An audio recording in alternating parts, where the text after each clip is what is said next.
soit glorifié. Amen. Que le nom de celui-là même qui t'a appelé soit élevé dans ta vie. Amen. Alléluia. Quelqu'un pourra dire un amen 2 fois, 3 fois avec moi. Alléluia, c'est le amen des conquérants. Alléluia, c'est le amen des victorieux. Gloire à Jésus. Gloire à Jésus. Que le nom de notre Dieu soit élevé. Bien-aimés, je vous salue tous dans le doux et précieux nom de notre Sauveur Jésus-Christ de Nazareth. En vous souhaitant vraiment mes vœux les meilleurs. Alléluia. Tant qu'on est dans la présence de Dieu, tout va bien. Alléluia. Tout va bien. Tout va bien. Tout va bien avec Jésus. Je sais que tout va bien. Quel que soit ce que tu traverses, déclare que tout va bien.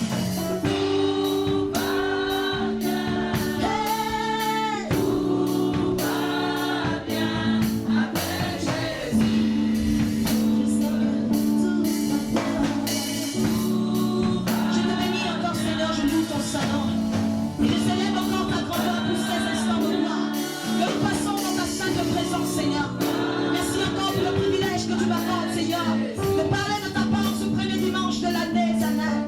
Dimanche où plusieurs, Seigneur, ont certainement abandonné la foi, ont certainement pris la mauvaise décision, Seigneur. Mais Seigneur, tu me permets d'être accroché à la bonne part. Et comment ne pas célébrer ton Seigneur? Comment ne pas honorer ta grandeur, Seigneur? Merci encore pour ta parole qui est vérité et vie. Merci pour ta parole, Seigneur, qui est inspirée, Seigneur, pour enseigner, pour m'aider à marcher dans la droiture et dans l'intégrité, Seigneur. Je bénis ce moment. Je bénis, Seigneur, ton peuple éternel des armées. Une seule prière, Seigneur, que ta bouche, Seigneur, soit la bouche ce soir. Pour ta gloire au nom puissant de Jésus-Christ de Nazareth.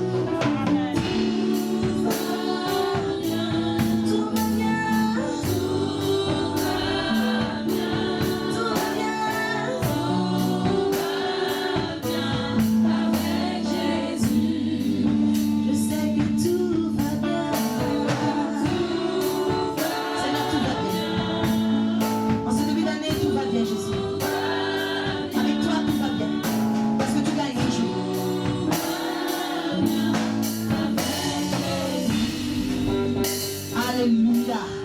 Que le nom de notre Seigneur soit béni. Alléluia. Alléluia. C'est vraiment une joie pour moi de vous retrouver, bien-aimés. Depuis 1 an. Ça fait vraiment longtemps. Alléluia. Dis à quelqu'un, ça fait vraiment longtemps. Alléluia. Que le nom du Seigneur soit béni. Nous allons prendre nos Bibles dans le livre de 1 Samuel chapitre 18. Verset 17 au verset 27. Et nous restons debout pour honorer la parole de Dieu. Alléluia. Nous allons nous asseoir tout à l'heure. 1 Samuel 18, verset 17 au verset 27. C'est l'histoire de David après avoir vraiment battu Goliath. Les femmes ont chanté, alléluia. Et la Bible déclare dans le verset 17. Est-ce que tout le monde a trouvé 1 Samuel 18 à partir du verset 17? Ne cherche pas Samuel dans le Nouveau Testament, c'est pas là-bas. Est-ce que tout le monde a trouvé? Je lis la parole de Dieu avec respect au nom de Jésus. 1 Samuel 18, à partir du verset 17, nous dit ceci. Saül dit à David, « Voici, je te donnerai pour femme ma fille aînée Mirab. Serre-moi seulement avec vaillance et soutiens les guerres de l'Éternel. » Or, Saül se disait, « Je ne veux pas mettre la main sur lui, mais que la main des Philistins soit sur lui. » David répondit à Saül, « Qui suis-je? Et qu'est-ce que ma vie? Qu'est-ce que la famille de mon père en Israël pour que je devienne le gendre du roi? » Lorsqu'arriva le temps où Mérab, fille de Saül, devait être donnée à David, elle fut donnée pour femme à Adriel de Méola. Michal, fille de Saül, aima David. On en informa Saül et la chose lui convint. Il se disait, je la lui donnerai afin qu'elle soit un piège pour lui et qu'il tombe sous la main des Philistins. Et Saül dit à David pour la seconde fois, tu vas aujourd'hui devenir mon gendre. Saül donna cet ordre à ses serviteurs. Parlez en confidence à David et dites-lui, voici le roi est bien disposé pour toi et tous ses serviteurs t'aiment. Sois maintenant le gendre du roi. Les serviteurs de Saül répétèrent ces paroles aux oreilles de David. Et David répondit, croyez-vous qu'il soit facile de devenir le gendre du roi? Moi, je suis un homme pauvre et de peu d'importance. Les serviteurs de Saül lui rapportèrent ce qu'avait répondu David. Et Saül dit, vous parlerez ainsi à David. Le roi ne demande point de dot. Quelqu'un dit avec moi, le roi ne demande point de dot. Le roi ne demande point de dot. Mais il désire 100 prépuces des Philistins pour être vengé de ses ennemis. Alléluia. Amen. Saül avait le dessein de faire tomber David entre les mains des Philistins. Le verset 26 nous dit que les serviteurs de Saül rapportèrent ces paroles à David. Et David agréa ce qui lui était demandé pour qu'il devînt gendre du roi.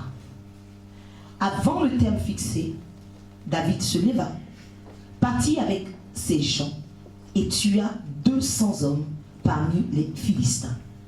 Il apporta leurs prépuces et en livra au roi le nombre complet afin de devenir gendre du roi. Alors, Saül lui donna pour femme Milca, sa fille. Est-ce qu'on peut acclamer la parole de Dieu pour notre session? Alléluia.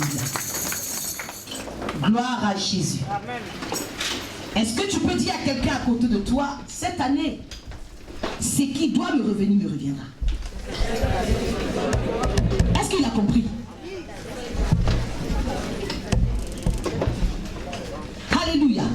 Nous voyons l'histoire de David ici. Et le roi Saül. Alléluia. Nous voyons que Saül promet quelque chose à David, mais avec un mauvais dessein. Je dis à quelqu'un ce soir, quel que soit ce qu'on t'a promis, quelles que soient les intentions, ce qui doit te revenir te reviendra. Aucune mauvaise intention ne va retenir ce qui doit te revenir. Alléluia. Satan veut, il ne veut pas, tu l'auras. Alléluia. Nous sommes au début de l'année 2020 et nous avons pour habitude de donner un thème à l'année. Et c'est ce thème-là qui accompagne tout un chacun durant l'année. Alléluia. En même temps, nous sommes dans un nouveau mois. Donc, au-delà même du thème de l'année, nous avons aussi le thème du mois. Alors, le thème du mois de janvier, c'est « Il me manque une chose ». C'est le thème du mois, ce n'est pas le thème de l'année. Alléluia. Le thème du mois de janvier, c'est « Il me manque une chose ». Demandez-moi, pasteur, de quelle chose il s'agit. Alléluia. Si je dis qu'il me manque une chose, c'est ce thème que nous allons développer durant tout le mois de janvier. Alors je vais te donner une réponse ce soir. C'est que la chose qui te manque, c'est que tu dois comprendre parfaitement le thème de cette année qui n'a pas encore été révélé. Alléluia. Il te manque une chose, c'est de pouvoir comprendre le thème de cette année. Si tu as compris le thème de cette année, bien-aimé, tu es sauvé. Alléluia. Alors je veux bien aimé que nous puissions entendre de la part du Seigneur que 2020 sera pour tous les campus l'année du challenge. Est-ce que quelqu'un est d'accord avec ce thème-là? Est-ce que ce thème parle à la vie de quelqu'un? Alléluia. Est-ce que ce thème-là résonne bien dans la vie de quelqu'un? Est-ce que ça résonne bien dans tes oreilles? Je dis que nous sommes dans l'année du challenge. Alléluia. C'est pour cette raison la chose qui te manque, c'est que tu dois réellement comprendre l'impact de ce thème dans ta vie. Tu dois comprendre de quoi est-ce qu'il s'agit. On parle de challenge, tu dois comprendre cela. Alors, pour pouvoir comprendre ce thème, nous allons faire tourner notre compréhension autour de 3 questions. Alléluia, pour aujourd'hui. La première question, c'est quoi un challenge? Alléluia. Qui peut me dire c'est quoi un challenge? Un défi. Ok. La deuxième question, pour quelle catégorie de personnes est-ce qu'on parle de challenge? Qui peut relever ce challenge-là? Qui? Les héros, c'est ça? Ok. Les avis sont mitigés. Donc ça veut dire encore qu'il nous manque une chose, on doit comprendre. Alléluia. Et comment y arriver? Comment on peut faire pour relever un défi? Comment on peut faire? Qui a des challenges à relever dans sa vie? Comment vous avez fait pour réussir ou vous n'avez pas réussi? Est-ce qu'il y en a qui ont été réussis ou pas? Oui ou non? Oui. Ah, il y a non, il y a oui. Donc il y a certains qui n'ont pas réussi. Donc il y a certains qui ont été différés. Il y a des challenges qu'on a, les mêmes challenges, on les a chaque année. En début d'année, quand tu prends la liste des chrétiens, même de tout le monde, si vraiment ils sont honnêtes envers eux-mêmes, c'est les mêmes défis qui reviennent. On est d'accord? Mais qu'est-ce qui fait qu'on n'arrive pas? Qu'est-ce qui fait qu'on ne peut pas passer à autre chose? Il faut que je puisse comprendre cela aujourd'hui. Alléluia. Alors, le challenge, c'est une situation difficile. Le challenge, selon le dictionnaire. Amen. C'est une situation difficile qui se présente à quelqu'un ou à un groupe de personnes et qui constitue pour lui un défi à relever. Alléluia. Donc, quand on dit que le challenge est pour un héros, je ne sais pas. Mais c'est une situation difficile qui se présente à quelqu'un. Et face à cette situation, tu dois relever un défi. Alors si je veux m'appuyer sur cette définition, pour trouver une définition dans la Bible, je veux dire que pour Dieu, une épreuve est un challenge. Une épreuve est un défi à relever. Alléluia. On est d'accord avec ça ou pas? Donc toutes les fois où tu vas être confronté à une situation difficile, souviens-toi que tu es confronté à un challenge à relever. Alléluia. David savait cela. Voici qu'il est confronté à une situation difficile. Et il n'est pas sans ignorer le fait que c'est vraiment difficile. Il dit, mais est-ce que vous croyez que c'est facile de devenir le gendre du roi? Alléluia. Est-ce que vous pensez que c'est facile de devenir le gendre du roi? Amis de l'Éternel, pensez-vous que c'est facile de bénir ses ennemis? Est-ce que c'est facile de marcher dans la sanctification? Ceux qui arrivent à marcher dans la sanctification, comment est-ce qu'ils réussissent? Est-ce qu'ils ont plus l'onction de Dieu que toi? Est-ce qu'ils sont plus spirituels que toi? Mais ils arrivent. Comment est-ce qu'ils font? Alléluia. Est-ce que c'est facile de porter sa croix? C'est bien bon de le dire. Celui qui veut suivre le Seigneur, il porte sa croix, il le suit. Qui peut me dire que c'est facile de porter la croix? Ce n'est pas facile. Qui peut me dire que c'est facile de pardonner à quelqu'un qui vient de nous blesser? Même avec toutes les paroles bibliques, avec toutes les paroles de réconfort, ce n'est pas facile, n'est-ce pas? Qui peut me dire que c'est facile d'aimer son prochain comme soi-même? N'est-ce pas que c'est écrit comme étant un commandement? Mais qu'est-ce qui fait qu'en tant qu'enfant de Dieu, on n'y arrive pas? Alléluia. Est-ce que c'est facile d'être un chrétien? Est-ce que c'est facile d'être un chrétien? Oui ou non? Est-ce que c'est facile pour quelqu'un de traverser le désert? Mais pourquoi est-ce que le Seigneur nous demande de traverser le désert? Comment y arriver? Est-ce que c'est facile pour quelqu'un de se dire, ok, je vois les gens mariés, ils viennent prendre la Sainte Seine ici en uniforme. Ok, c'est pas grave. Est-ce que c'est facile d'accepter cette condition-là? Oui ou non? Quand le Seigneur nous dit dans sa parole, efforcez-vous de passer par la porte étroite. Est-ce que vous pensez que c'est facile d'aller au ciel? Est-ce que c'est facile de se lever pour venir à l'église? Oui ou non? C'est facile? Non, c'est la grâce. Quelle grâce! Quelle grâce! Même si tu es content de venir à l'église, bien aimé, ce n'est pas facile de se lever, de laisser tout ce que tu as fait, de sauter sur tous les habits sales chez toi, de laisser ton poisson qui n'est pas décongelé et de courir pour aller derrière les métros même qui ne t'attendent pas. Alléluia. Est-ce que c'est facile de prêcher l'évangile? Alléluia. Est-ce que c'est facile? Je ne sais pas vous qui prêchez l'évangile, est-ce que c'est facile? Il y a des moments où tu prépares un message, tu as l'impression que tu ne comprends pas le français. Une chose est de pouvoir comprendre ce qui est écrit en français, de pouvoir mémoriser, de pouvoir transmettre, et ensuite de pouvoir comprendre la révélation qui est cachée dedans. Bien aimé, il y a des moments toi-même tu fermes ta Bible et tu dors dessus, en comptant sur Dieu. Qui pense que c'est facile d'obtenir un miracle?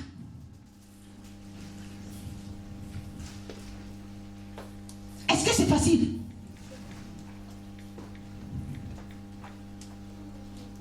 Face à ces choses-là qui sont difficiles pour nous, on va commencer à changer notre regard. Pour dire qu'à partir d'aujourd'hui, tout ce qui est difficile face à moi est un challenge, est un défi à relever. Alléluia. Je veux un miracle, c'est un défi à relever. Je veux un mariage, c'est un défi à relever. Je veux me lever pour venir à l'église comme ça, c'est relevé, bien-aimé. Parce que se lever de son lit pour arriver ici, c'est parce que tu as relevé un défi. Alléluia. Alors le challenge est pour les gens ordinaires, s'il vous plaît. Parce qu'on ne peut pas dire que le challenge est pour un héros. Parce que si le challenge est pour un héros, ça change la définition même du challenge. Parce qu'on parle de situations difficiles. Or, le héros, aucune situation n'est difficile face à lui. Lorsqu'on parle de difficulté déjà, on parle déjà d'impossibilité. On est d'accord? David l'a dit, mais moi, je suis un homme pauvre. Je suis un homme avec peu d'importance. Au moment où on demande à David d'envoyer 100 prépuces des Philistins, bien aimé, il y a des moments où tu as l'impression qu'on te fait un cadeau, mais ce n'est pas un cadeau. On te dit non, laisse tomber, on ne veut pas de dot. Mais envoie vite faire 100 prépuces des Philistins. Mais c'est quoi ça? La dot est mieux. Alléluia. Il y a des moments où tu as l'impression que le Seigneur te fait des cadeaux. Mais quand tu regardes, tu te dis, mais c'était mieux de rester dans le monde. Alléluia. Mais au moment où il y a un défi à relever, laissez-moi vous dire que le défi qui doit être relevé ne doit pas être relevé par David, le fils d'Isaïe, ayant reçu l'Esprit de Dieu sur lui. Alléluia. Lorsque Jésus relève le défi, aller jusqu'à la croix, quelles que soient les oppositions, c'est un homme qui n'a pas de beauté, qui n'a ni éclat, il n'attire pas les visages, les regards, mais c'est un homme de douleur. La Bible déclare qu'il est habitué à la souffrance. Il n'est pas habitué au défi, mais il est habitué à la souffrance. Il a réussi. Lorsque Gédéon, le plus petit de sa famille à Manassé, se lève pour aller détruire le pied sacré de son père, pour se lever, quand le Seigneur lui dit vaillant héros, il se retourne et dit mais il cherche, mais en fait on parle de qui? Dis à quelqu'un, c'est de toi qu'on parle. Parce que Gédéon, il avait la même idée que certains d'entre nous. Il se disait mais des défis à relever, ce sont des héros. Moi je suis un petit. Au point où quand le Seigneur lui dit vaillant héros, il se retourne quelque part et dit mais attends, ma famille est en train de souffrir, je suis en train de mettre un peu de cacher la récolte. Et tu me dis que je suis capable d'y arriver. Mais non. Alléluia. Vous voyez, il y a un passage dans la Bible, dans le livre de Jean chapitre 5, avec lequel on va aller vraiment, on va travailler en corrélation avec ce passage-là aujourd'hui, de ce monsieur à la piscine que j'aime beaucoup. Je me suis dit, mais Seigneur, le seul endroit où ça ne devait pas être difficile, normalement, c'était au bord de cette piscine. Normalement, des gens qui sont malades, des paralytiques, des aveugles, vous leur demandez de relever un défi, sauter dans l'eau en premier. C'est pas le bon endroit, c'est pas les bonnes personnes. Ce sont des gens malades. Allez demander aux bien portants de courir et de se jeter en premier dans l'eau. Ça n'a pas de sens. Quelqu'un est d'accord avec moi? Mais j'ai dit, mais Seigneur, comment? Ceux qui sont aveugles, ils vont savoir que la piscine est vers où? Les boiteux, ils vont arriver à quel moment? C'est mieux de dire que personne ne va être guéri en même temps. Mais pourquoi? On demande à des personnes en souffrance de relever des défis. Alléluia. On a compris que nous tous, nous sommes capables de relever des défis. Le Seigneur ne peut pas donner un thème à des personnes qui ne sont pas capables. Alléluia. Alors comment y arriver? C'est ça la vraie question. Alléluia. Comment y arriver? Il y a des choses à savoir. Nous voyons que David a réussi, non pas à donner 100 prépuces, c'est-à-dire qu'il est parti tuer. On lui demande d'emmener 100 prépuces. Lui, il va, il tue 200 personnes. Il donne 200 prépuces. On a l'impression que c'était une mission facile pour lui. Et comment il a réussi? Il y a des moments où tu vois des gens faire des choses. Tu t'assois, tu te dis, mais il est puissant. Il n'est pas puissant. Il connaît la stratégie. Il sait comment relever des défis.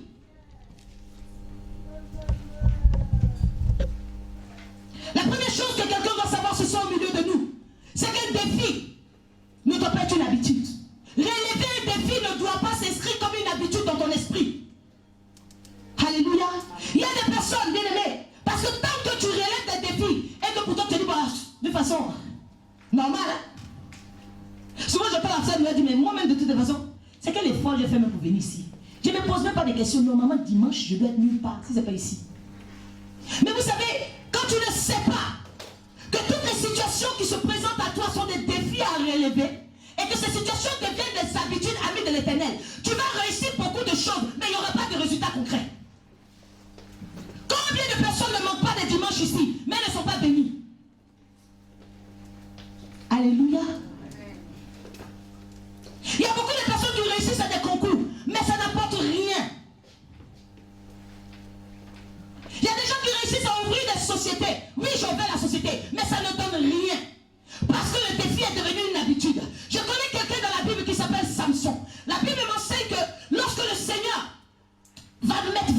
force sur lui. Dieu va lui dire, toi, il ne faut pas qu'on touche tes cheveux. Il va révéler son secret à Dalila. La Bible déclare que le jour où il va révéler son secret à Dalila, elle va raser sa tête. Il était endormi. Et la Bible déclare que Samson va perdre sa force. Alléluia. Alors elle va le toucher, elle va dire, Samson, il y a les Philistins. Réveille-toi, réveille-toi. Les Philistins sont là. Il se réveille de son sommeil tranquillement. Pouf. De toutes les façons, moi, tranquille, Philistin ou pas Philistin, moi je suis habitué à les déstabiliser. C'est rien. Et Samson se permet de dire ceci. Mais moi je m'en tirerai comme les autres fois. Hein. Moi je vais me dégager comme d'habitude. Alléluia. Dis avec moi, ne se dégage pas comme d'habitude. Au moment où il disait qu'il allait se dégager comme d'habitude, la Bible nous enseigne qu'il ne savait pas que l'Esprit de l'Éternel l'avait quitté. Donc quelqu'un qui prend les choses de Dieu pour habitude. L'Esprit de l'Éternel s'était retiré de lui. À ce moment-là, les Philistins vont venir, ils vont l'attraper, ils ne vont pas le circoncire, s'il vous plaît, ils vont crever ses yeux. Ça veut dire qu'une personne qui relève des défis et qui croit que ce sont des habitudes est une personne sans vision. Alléluia. C'est une personne qui ne peut pas rentrer, qui ne peut pas s'inscrire dans un processus de reconnaissance à l'Éternel. Parce qu'il y a des choses, tu te dis de toute façon, c'est normal. Il n'y a rien de normatif. Normal, ça n'existe pas. C'est parce que Dieu a permis. Samson ne savait pas que la force sur laquelle il comptait, cette force, c'était Dieu qui était sur lui. Alléluia. Laissez-moi vous dire que ce passage que nous avons lu tout à l'heure, David venait de tuer Goliath, ami de l'Éternel. Goliath s'aimait la terreur. C'était un Philistin. Il a tué quelque part le chef des Philistins. En temps normal, si lui prenait des défis comme des habitudes, moi j'ai tué Goliath. Vous me parlez de quoi? Alléluia. Mais il y a un secret qu'il avait compris. Parce qu'à chaque défi que David relevait, il était à rattacher un objectif. La première fois où il a tué Goliath, son objectif était que tout Israël, tout le monde sache que Israël est un Dieu. Il ne pouvait pas se jeter sur ce défi comme le premier parce que ce n'était pas le même objectif. Parce que ce deuxième défi qu'il devait relever, c'était un Philistin. C'était les Philistins. Mais cette fois-ci, c'était pour être le genre du roi. Yes. Alléluia. Voici comment les chrétiens n'ont pas de résultats concrets dans leur vie. On mélange tout. Quand on demande à quelqu'un pourquoi il faut vivre de la sanctification, parce que la Bible déclare. Et c'est que la Bible n'a pas déclaré. On va le comprendre plus loin. Alléluia. Chaque défi à relever répond à un objectif personnel, à un objectif précis. Dis avec moi un objectif précis. Alléluia. En 2020, si quelqu'un se lève ici et qu'il décide de passer un concours, les gens vont te dire, voilà, on te donne l'épreuve. Mais le jour où tu seras face à cette épreuve-là, tu seras face à un défi. Et ton objectif face à ça sera quoi? Beaucoup aujourd'hui passent des concours parce qu'ils ont envie de changer les conditions. Alléluia. Je veux comment on appelle ça? Me reconvertir. Cherche un nouvel objectif. Quand tu passes un concours, bien aimé, c'est pour te débarrasser de cette peur d'échouer. Alléluia. Parce que malgré que tu vas passer ce concours, tu vas voir que si un concours se présente à toi, tu vas encore avoir peur. Mais à un moment, il faut te débarrasser de cette peur-là. Tout dépend de ton objectif. Alléluia. J'ai compris quelque chose dans les Écritures. Un jour, j'ai demandé au Seigneur, dit, le Seigneur, qu'est-ce qui a fait que tu as dit à plusieurs reprises à... Comment il s'appelle le remplaçant de Moïse. Josué. Pas Aaron. À Josué. Le Seigneur regarde, je dis, maintenant que mon serviteur Moïse est mort. Josué, lève-toi. Mais Seigneur, tu as déjà dit à Josué que c'est toi qui vas faire un peu ce peuple. Mais comment tu viens enchaîner, ne crains point. Ne t'ai-je pas dit, ne crains pas. En fait, qu'est-ce que tu as vu sur lui? Alléluia. Amen. Toi, qu'est-ce que le Seigneur a vu sur toi tous les jours pour te fortifier? Ça ne te pose pas des questions, tu ne te poses pas des questions. C'est à toi qu'aujourd'hui ils sont fortifiés. Tu n'es pas fatigué qu'on te fortifie toujours. Alléluia. Parce que le Seigneur savait que Jésus avait peur d'échouer à cette mission-là. Donc à chaque moment il venait, Josué, fortifie-toi. Il n'a pas dit commence à prier pour avoir la confiance. Commence à prier maintenant pour avoir de l'estime de ta personne. Non. Il va le mettre face à un défi. Alléluia. Parce qu'en général, vous savez, lorsque quelqu'un pense qu'il a le sentiment, il se dit, moi je ne suis pas capable d'y arriver. En fait, il a peur d'échouer. Le fait qu'il se dit, moi je ne suis pas capable de faire ça, non, en fait, je ne suis pas encore trop prêt. Bien aimé, la vérité, dans le fait que tu dises que tu ne sois pas capable, c'est la peur d'échouer en réalité. Josué ne se sentait pas légitime face à ce peuple-là.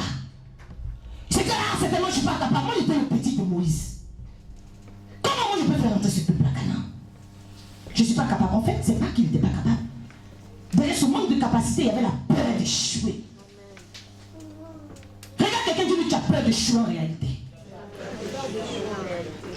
Quand tu n'arrives pas à évangéliser quelqu'un bien aimé, c'est pas parce que tu ne sais pas parler, tu as peur qu'on te dise non. Quand tu ne te lèves pas pour aller chercher du boulot, admis de l'éternel, c'est pas parce que non, c'est vrai, j'attends le temps de Dieu, tu as peur de ne pas avoir le travail. Quand tu ne te lèves pas et tu pries le Seigneur, Seigneur, le frère, je sais qu'il l'intéresse un peu, oh mon Dieu, mon roi, Seigneur, si c'est de ta volonté que lui-même fasse le pas avec moi, tu ne fais pas le pas, pourquoi? Tu as peur qu'il te vire. C'est ça ou c'est pas ça? Non, je n'ai pas le parler facile. Moïse, c'est toi qui connais, tu t'es versé dans les Écritures. On t'attrape, tu dis, moi en fait ma bouche là, je ne sais pas bien parler. Depuis quand tu ne sais pas bien parler? Tu faisais quoi dans la maison de Pharaon?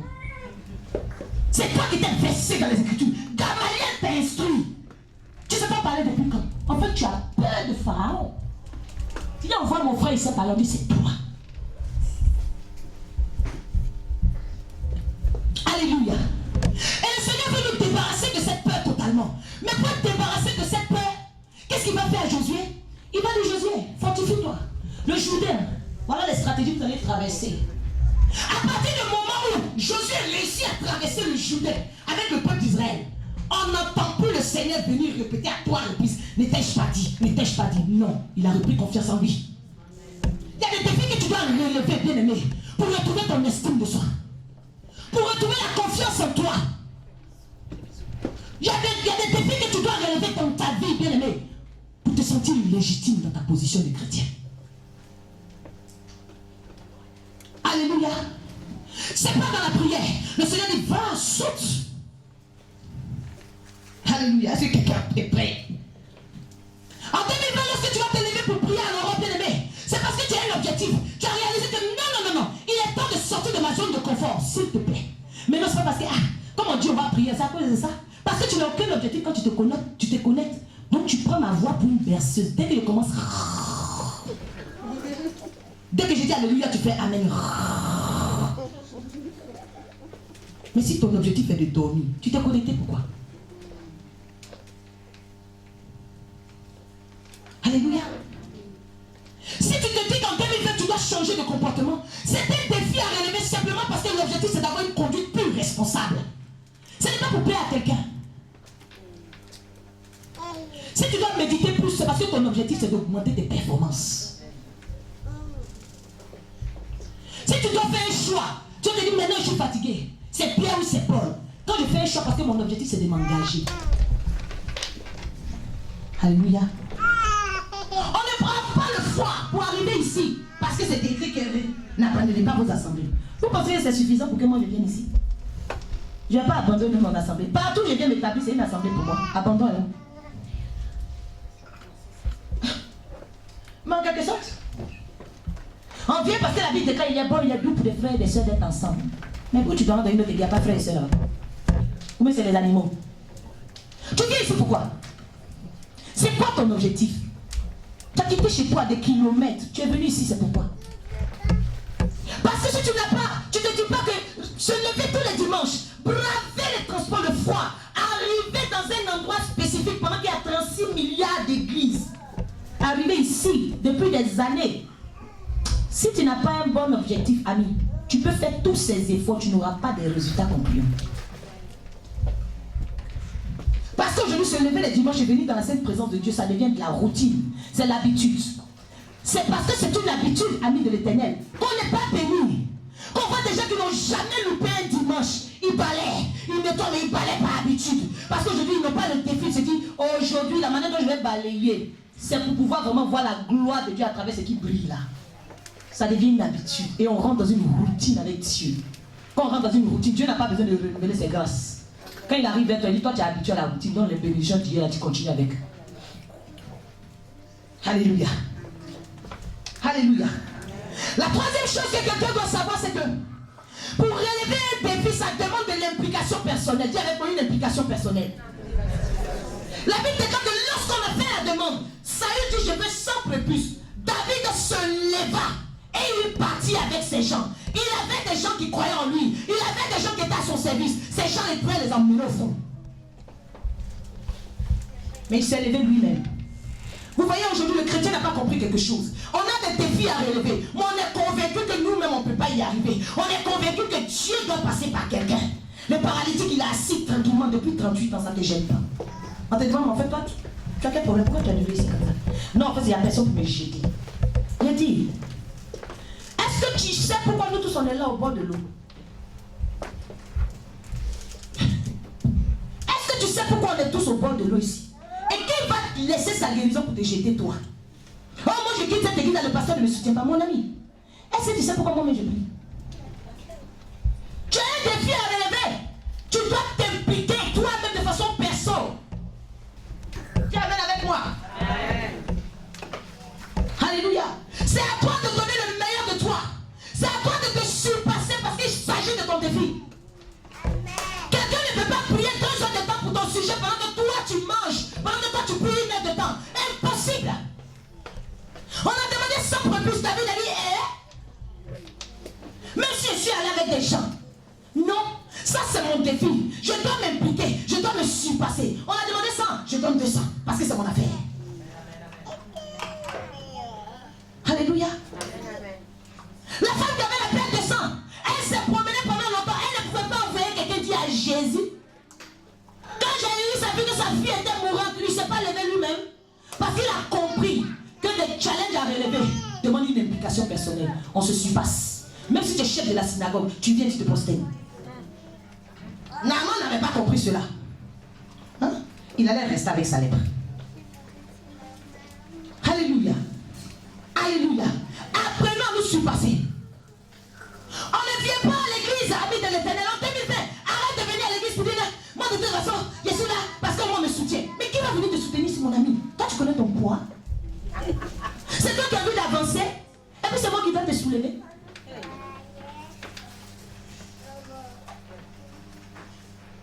Tous ceux qui voulaient relever des défis qui ne se sont pas impliqués, ils ont échoué.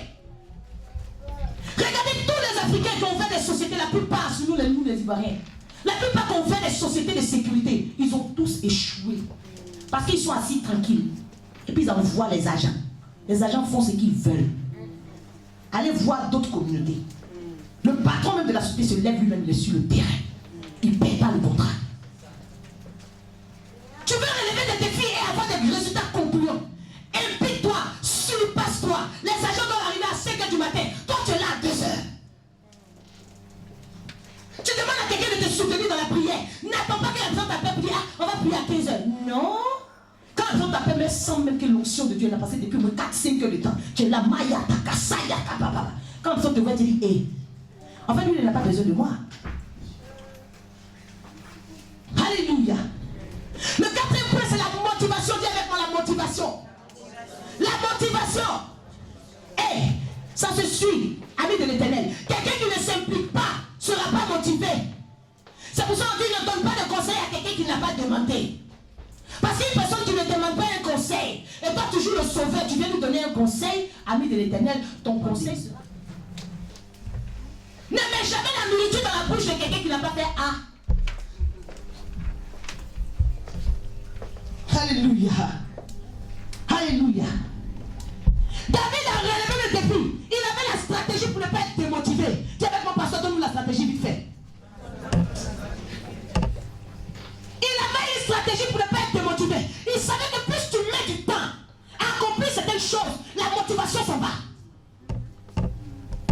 Plus tu mets du temps. Vous savez, quelqu'un qui se dit, chaque mois je dois lire un paragraphe de la Bible, il va être démotivé avant la fin de l'année par rapport à quelqu'un qui se dit tous les jours, il met 10 minutes, il lit. Si tu veux être motivé, il faut apprendre à avoir un timing. Il faut être quelqu'un d'organisé. Il faut savoir relever des défis journaliers. Alléluia. Il faut relever des défis journaliers. David n'avait pas le temps à perdre. Aussitôt dit, avant le temps fixé. Parce qu'il savait que chaque jour, il avait des défis à relever. S'il durait, il pouvait être démotivé. Là, il commence à dire, en fait, moi, mais je sais que Saül me guette. Il veut me tuer. Ça, mais tu vas commencer à procrastiner. Il va commencer à trop réfléchir. Il faut être prompt. Alléluia. Alléluia. Il faut que tu puisses te fixer des défis journaliers. Aujourd'hui, quand tu te lèves le matin, il faut avoir des post-it chez toi. Aujourd'hui, mon défi du jour, qu'est-ce que je dois faire, Dieu? Il y a des gens qui me disent, pasteur, moi, tu sais, moi, j'aime pas lire, moi, j'aime pas trop. C'est bon pour moi, c'est l'écriture. Mais qui t'a dit de lire toute une page? Mais relève le défi, dis-toi au moins, je lis 10 pages, 10 livres de ma Bible par jour. Lis ça. Alléluia. On te dit non, au moins je suis moi j'ai perdu la motivation. Ami de l'Éternel. En fait, ce n'est pas quelqu'un que tu vas regarder à côté de toi qui va te démotiver. La motivation vient de toi-même. Yes. Parce que tu n'es pas organisé. La motivation vient de toi. Non, moi, c'est une église où vraiment les gens ne font pas le premier pas. Moi, ça me motive. Sinon, où j'étais avant, de toute façon, j'évangélisais. Mon frère, tu n'évangélises pas ici parce que tous les jours quand tu te réveilles, l'évangélisation n'est pas dans ton programme journalier. C'est pas moi qui vais t'imposer ça. Si tous les jours tu te lèves et puis tu te dis, moi je fais mon petit footing, mais sur la route, mon défi, c'est de dire au moins un premier passant, Jésus t'aime. Un matin, tu vas savoir que Dieu peut passer par toi pour attirer du monde. Mais comme tu as assis, moi, si tu es motivé, mon zèle, mais depuis que je suis venu dans cette église, mon zèle est parti. Qui a fait partie de ton zèle? Qui t'avait porté le zèle? Qui a la folie d'enlever le zèle dans tes pieds? Qui? Moi. Moi, je ne comprends pas depuis que je suis venu ici, devenu froid, mon ami. C'est parce que tu as décidé d'être froid. Le deuxième secret, c'est le levier de motivation. C'est quoi? Le levier le plus puissant de la motivation, c'est la récompense. Ce que je veux faire, c'est pourquoi? Quand je me veux relever des défis journaliers, en fait, il y a quoi derrière? Quand tu as un objectif bien précis et tu sais la récompense qui est attachée, tu ne discutes pas, tu ne bavardes pas pour des choses inutiles. Tu n'es pas dans les futilités. David est venu, on lui dit non, on ne te donne pas la grande soeur. Quand vous avez lu tout ce passage, est-ce qu'il s'est plaint? Parce que son objectif c'était de devenir le genre du roi. Il dit moi la maison du roi, il doit rentrer là-bas. Même s'il me donne la bonne, il rentre. Alléluia. Quand on voit les chrétiens commencer à dire moi là-bas, je suis parti là-bas, ils ont dit comme ça, ils m'ont regardé comme ça. Ouh! Tu es en train de créer toi-même ta démotivation. Laisse les gens. Oh pasteur pas de mal. Amis de l'Éternel, les gens ils n'ont pas de mal mais ils sont là. Vous savez que chacun aime des choses. Jésus est arrivé, il a regardé le monsieur qui était à la piscine de Bethesda. Jésus, à 12 ans, on a entendu. À 30 ans, il est revenu. Certainement, le monsieur est resté 38 ans au bord de la piscine. Jésus même, il a dû remarquer le monsieur depuis ses 12 ans. Peut-être il venait ses parents en bas. Il regardait, comme lui-même il sait qu'à un moment donné, il devait glorifier son nom. Il s'asseyait, peut-être même l'ange qui descendait, mais c'était lui qui était présent là-bas. Mais il ne devait pas se faire voir. Il a dû regarder le monsieur et dire, il est venu lui demander, toi là, tu vas être guéri. Parce que tous les jours, il ne te voit pas faire un pas. Tu n'as pas, c'est qu'on ne te voit pas motivé, on ne sent pas ta motivation. On ne voit pas des défis journaliers que tu dois remporter. Mais si tu es paralytique, si tous les jours tu avais décidé de faire ça, tu t'arrêtes là, tu as relevé le défi du jour. Le lendemain, tu fais ça. Peut-être de 12 ans jusqu'à mes 30 ans. Pendant ces 17 ans. Et un matin, j'allais venir moi-même te pousser parce que tu n'étais pas loin de la piscine. La manière dont je te regarde, tu ne ressens pas quelqu'un qui va être guéri. Non, la manière dont je regarde le peuple du temps de la parole là, vous ne ressemblez pas à des gens qui veulent avoir une église glorieuse. Je vous dis la vérité. Parce que des gens qui veulent avoir une église glorieuse, des gens qui ont vu aussi qu'on les voit à la télévision aussi, 8 heures, pasteur Booster comme ça. Bien aimé, puis ils se lèvent le matin. Ils se disent quoi? La récompense qui est derrière. J'ai raté ma vocation de journaliste. On va me donner le micro. On va dire, faut dire un peu ton église s'appelle comment? Quoi? À cause de ça. Je bouge. Alléluia. Alléluia. Alléluia. L'ennemi de la motivation, vous savez, ça s'appelle quoi? Ça s'appelle la lassitude. Ça se suit, ami de l'Éternel. Quelqu'un qui ne s'implique pas, il finira par être démotivé. Et quelqu'un qui est démotivé, il finira par se lasser. Vous avez suivi? Quelqu'un qui ne s'implique pas de commencer une affaire, il va finir par être démotivé par l'affaire. Et une fois qu'il est démotivé, il finira par se lasser. La récurrence en fait la lassitude ici. La lassitude du moins. La lassitude, c'est le fait d'être fatigué. Il y a des moments où tu sens que tu fournis les efforts. Tu fais plus, au moins tu dis et tout. Hey, moi je suis fatigué, c'est bon. Alléluia. Pour relever des défis, il faut d'abord que tu arrives à dire stop. Dis avec moi stop. Il y a des situations qui se répètent dans ta vie. Si tu as envie de relever des défis, commence à parler à cette situation pour dire ça ne peut pas continuer comme ça. Tant que tu n'as pas dit stop, tu vas te fatiguer. Tu finiras par être lassé. Parce que tout ce qui est récurrent finit par te décourager. Quelqu'un n'est pas d'accord avec moi? Tout ce qui est récurrent finit par te décourager. Quelqu'un dit tu pries pour changer. S'il voit qu'il n'y a pas de changement, à un moment donné, arrêtez de prier. Pour ne pas que les choses se répètent dans ta vie, il faut te surpasser. Il ne faut pas faire les choses de la normale. Alléluia. On a vu que lorsque David a tué Goliath, la Bible nous enseigne qu'on a dit, la récompense était de donner la fille du roi en mariage, n'est-ce pas? La récompense était de rendre sa famille libre. Il finit de tuer Goliath, on ne lui donne pas la fille. Alléluia. Le roi vient maintenant lui proposer, non, David, il faut faire les guerres. Il faut faire les guerres de l'Éternel pour moi. Et puis, je vais te donner ma fille aînée. Le moment arrive où il doit donner sa fille aînée, il ne le donne pas. Mais la troisième fois où il a dit, David a dit, tes serviteurs ne vont plus jamais répéter dans les réunions, le roi dit, c'est-à-dire. Il y a des choses auxquelles tu dois dire stop, ça suffit. J'ai trop entendu. Si tu n'as pas mis un bémol, les choses vont être récurrentes. Et c'est ces choses que tu n'as pas stoppées qui viendront te décourager malgré toute ta motivation. Alléluia. Il faut apprendre à dire stop à certaines situations de ta vie. Il faut apprendre à dire c'est bon maintenant, silence. David, c'est une chose. On dit souvent jamais 203. Il s'est dit quoi? À 2 reprises, je me suis fait avoir par Saül. Cette fois-ci, je dois mettre Saül bouche bée. Il m'a demandé 100, je donne 200. De ne même pas lui donner même de quoi redire. Il pouvait dire, il t'a demandé 100, pourquoi tu n'as pas mis 5% dessus? Parce qu'il pouvait sortir une loi. David a mis la barre haute. Tiens avec mon main la barre haute en 2020. Alléluia. Arrête de nourrir tes années d'espoir. Chaque année, je te nourris d'espoir. Non, cette année-là, il y aura ça, il y aura ça. Mais il pouvait se nourrir d'espoir. Il pouvait se dire, oui, c'est pas grave. Comme on m'a refusé mes rêves aujourd'hui, les nez, c'est pas grave. Et puis il allait voir, il pouvait faire 38 ans. Toutes les filles allaient être ménopausées là-bas. Tu n'es pas fatigué de te nourrir d'espoir chaque année? Chaque année, non, l'année prochaine. Mais qu'est-ce qui a fait que ce qui s'est passé en 2017 dans ta vie? Tu as vu la même chose en 2018. Tu as vu la même chose en 2019. Et puis qui te dit que tu ne vas pas voir ça en 2020? Qui t'a dit? Depuis combien d'années tu es célibataire, tu es assis ici? Quand il te regarde même, tu ne ressens même pas quelqu'un qui a envie de se marier. Hein? Parce que tout ce que tu faisais depuis 5 ans, tu fais les mêmes choses. Quand on t'appelle, tu as fait, non, après le travail était là, il y a papa, il y a déposé ici, oui, il y a mis chicoine ici, il y a mangé. Et ça fait 5 ans que t'entends dire la même chose. Toi, tu sais que tu pourras relever ce défi-là? Non.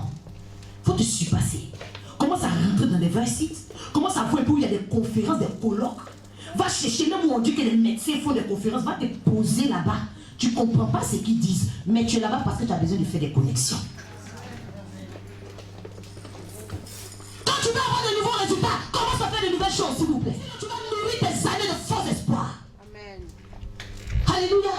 Tout le jour, on va prier. On ne va pas se limiter à prier. Tout ne se passe pas dans la prière. On prie, si on prend des objectifs, cette année 2020 là, santé, laissez-moi santé là-bas. Prospérité, on t'a dit que c'est ta prospérité comme les hommes prospèrent. Bougez-vous. Si on a envie que Dieu aille quelque part avec nous, si on veut que la France change le regard qu'il a sur la chrétienté, on doit se lever. Mais on est mal parti parce qu'on est venu pareil comme on a commencé l'année 2019. Pareil, il n'y a rien qui a changé. On doit dire stop. Amen. Stop, parce qu'on finira par se lasser. C'est récurrent. On court, qui commence à 13, on court, je dois chanter, on arrive ici à 13h05, on met chapeau comme ça, stop.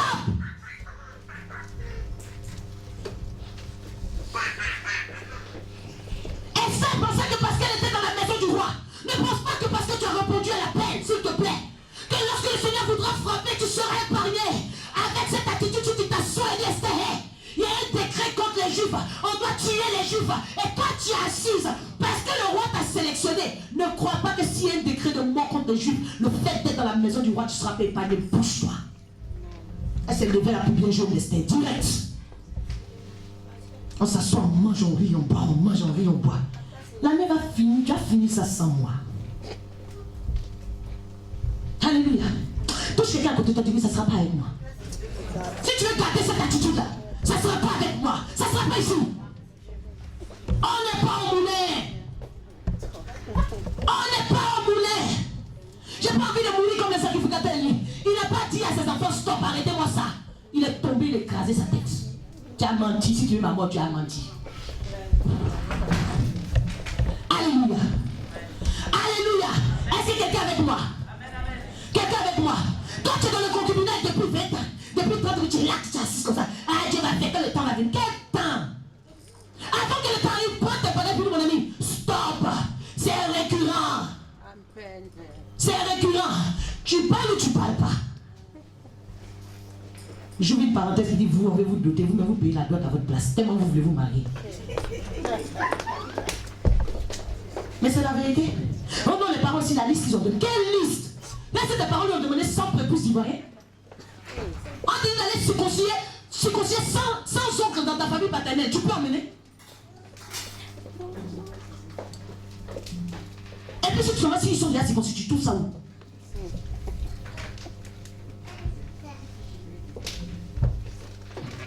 Tu vas trouver ça où? Il y a des situations bénies. Dieu nous fait trop grâce. On est trop à l'aise. On est à l'aise. Tu vas trouver ça où? Toi, quand tu viens de ça ici, tu dis non, la soeur est belle, elle chante, la gloire de Dieu descend. Toi, tu dis non, mais la liste aussi, les parents n'ont qu'à comprendre ton enfance. Quelle France? On dit va dans ta famille maternelle, envoie 2 albinos. Si on s'y envoie les. Il n'y a pas albinos, tu fais quoi? Tu fais quoi? Tu pries? Ou bien tu commences à redescendre sur combien de générations pour chercher, forcer un albinos dans chaque famille là-bas? Alléluia. En conclusion, ami de l'Éternel, je vais simplement te donner un conseil. Pour te dire que ta vie est un projet multidomaine. Tu dois construire ta vie comme un projet. Amen. Ta vie est un projet multidomaine. Alors tu dois construire ta vie comme un projet. Lorsque nous avons le projet d'acheter une maison, est-ce qu'on se comporte comme d'habitude? Tu commences à faire attention aux découvertes. Tu commences à serrer la ceinture. Tu commences à épargner plus pour les notaires. Tu commences à te lever de ta zone de confort. Tu commences à chercher, visiter, même si tu es fatigué. Et ta vie est un projet multidomaine. Tu dois construire ta vie aussi comme un projet.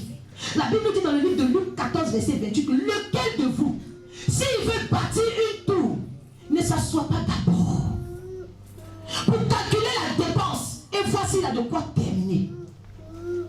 De peur qu'après avoir posé les fondements, il ne puisse l'achever et que tous ceux qui le verront se mettent à le railler en disant cet homme a commencé à bâtir, il n'a pas achevé. Nous on est là, on est en train de briser l'esprit du non-accomplissement. Qui t'a dit que c'est l'esprit du non-accomplissement? Assieds-toi d'abord. Tu as envie de faire quelque chose de ta vie. Tu te lèves, il n'y a aucun projet pour ta vie. Il y a plusieurs domaines de ta vie, tu ne t'assois pas pour dire ok, dans le domaine affectif, dans le domaine professionnel, dans le domaine spirituel, je vais construire ma vie maintenant comme un projet. Tu verras que tu ne vas pas te tromper. Ta vie est un projet multidomaine. Construis-la donc comme un projet. Les mauvaises intentions des gens ne peuvent pas t'empêcher de construire ta vie comme un projet. Les intentions de Saül à l'égard de David étaient mauvaises sur toute la base. Mais ce n'est pas empêché d'atteindre son objectif. Il peut y avoir des sorciers dans ta famille. Assieds-toi. Commence à calculer. Ta vie, tu dois rentrer où? Comment tu peux faire pour ne pas les croiser? Comment tu peux faire pour arriver à destination? Comment savoir déjà de loin quelles sont les barrières qui peuvent se présenter à toi à un moment donné?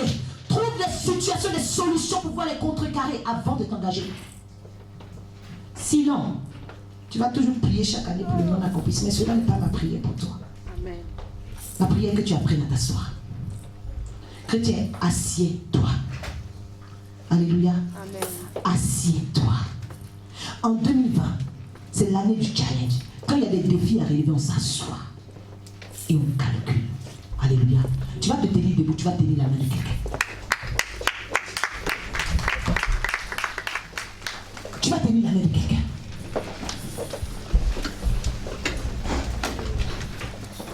Tu vas tenir la main de quelqu'un. Tu vas regarder cette personne en face. Tu vas regarder cette personne en face. Et tu vas dire à cette personne, est-ce que tu sais que ta vie est un projet multidomaine?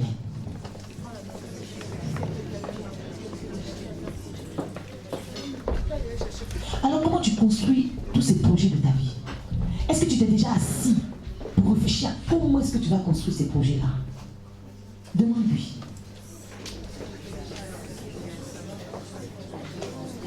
Est-ce que tu as réfléchi déjà à tous ces domaines de ta vie? Comment est-ce que tu dois mettre les choses en place? Est-ce que tu as pensé à ça? Ou bien tu penses que ça va te surprendre en cours d'année? Ou bien est-ce que tu t'es assis? On est en début d'année, est-ce que tu as envie de t'asseoir? Qu'est-ce que tu en penses?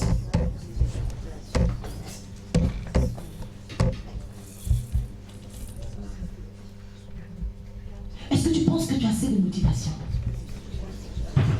Comment tu t'organises pour ne pas être démotivé? C'est quoi ton timing? Est-ce que tu as un programme journalier? Dans tous les domaines de ta vie. Même si tu suis tes études ici à 20 minutes, tu étudies, comment ça se passe? Comment tu fais? Comment tu t'organises? C'est quoi ton objectif? Dans chaque domaine de ta vie, est-ce qu'il y a des objectifs précis? Est-ce que toi tu te dis c'est réussi globalement? Ou bien tu as des objectifs précis rattachés à chaque défi?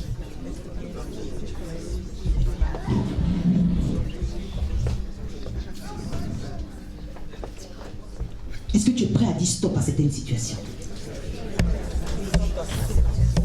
Est-ce que tu as remarqué qu'il y a des choses qui se répètent chaque année dans ta vie? Est-ce que tu as remarqué, est-ce que tu as déjà ciblé les domaines de ta vie où les choses se répètent? Tu veux que ça se répète encore en 2020? Ou ça va s'arrêter? Si tu veux que ça s'arrête, qu'est-ce que tu penses que tu dois faire au sortir de ce lieu? Que la personne te donne un sujet, une stratégie à laquelle elle pense, et soutiens-la dans cette stratégie-là. Chacun de vous doit donner un sujet. Ah, vraiment, à l'issue de ce message, je pense que je dois travailler sur ça. Prions pour ça. Et que nous puissions prier les uns pour les autres. Quand tu as dans la bouche, la Bible dit de prier les uns pour les autres. Il y en a qui sont peut-être découragés. On vient à l'église, c'est toujours la même chose. Moi, j'ai commencé par me lasser. Moi, je suis fatigué, je suis découragé. Je me dis, est-ce que c'est pas mieux de repousser chemin? Et commence à être l'intercesseur pour la vie de quelqu'un ce soir. Commence à parler à Dieu pour sa vie. Commence à parler à Dieu. Car Dieu ne ment pas. La Bible déclare qu'il envoie sa parole. Et c'est sa parole qui libère. C'est sa parole qui délivre. C'est sa parole qui brise le joug. Que quelque chose puisse se passer. Quelque chose de nouveau puisse se passer. Tu veux des résultats. Commence à activer de nouvelles choses. Même dans ta conscience. Commence à activer de nouvelles choses dans ta vie. Que dans tous les domaines de ta vie, tu apprennes à t'asseoir. C'est pas seulement d'un point de vue spirituel. N'attends pas de vouloir ouvrir une société pour t'asseoir. N'attends pas de vouloir bâtir quelque chose pour t'asseoir. Mais chaque domaine de ta vie doit être touché, doit être visité, doit être visité, doit être visité, doit être visité. Parle à ton Dieu ce soir. Parle à ton Dieu ce soir. Parle à ton Dieu ce soir. Seigneur, la façon dont tu as vu ton frère, tu refuses que 2021 les choses se répètent dans sa vie. Que ton processus récurrent puisse stopper. Parle à sa situation ce soir. Ils se battent certainement avec les ours. Mais que cela puisse s'arrêter. On est fatigué. Tu dois dire stop avant de relever les défis. Tu dois dire stop avant de relever les défis. Tu dois dire stop avant de relever les défis. Tu dois dire stop à la lassitude. Stop. Tu dois être motivé plus. Tu dois apprendre à te surpasser. Seigneur, nous voulons faire de nouvelles choses. Nous voulons expérimenter de nouvelles choses pour ta gloire. On est fatigué. C'est toujours à toi qu'on répète les mêmes choses. Tu n'es pas fatigué. Tu n'es pas fatigué qu'on te donne les mêmes conseils. Cette année, tu stoppes, ça suffit. Ça suffit. Je ne permettrai plus qu'on me dise les mêmes choses. Je ne permettrai plus qu'on me réprimande pour les mêmes choses. Je ne permettrai plus qu'on fasse les choses à ma place. Oh,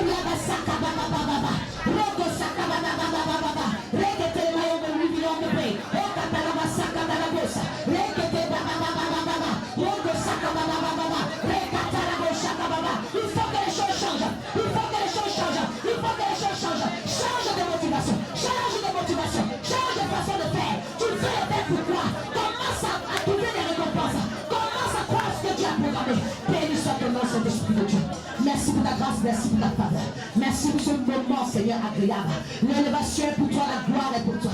L'élévation est pour toi, l'honneur est pour toi. Seigneur, nous savons que tu envoies ta parole, Seigneur, c'est ta parole qui libère. Et nous croyons que ta parole, Seigneur, ne peut tomber, Seigneur, sur une terre infertile ce jour. Seigneur, ce qu'elle va produire, produira. Ce qui doit produire, produira. Dis à quelqu'un, ce qui doit produire, produira. Ce qui doit produire, produira. Ce que tu dois avoir, tu l'auras. Ce que tu dois avoir, tu l'auras. Ce que tu dois faire, tu le feras. Au nom de... Est-ce qu'on peut acclamer Jésus?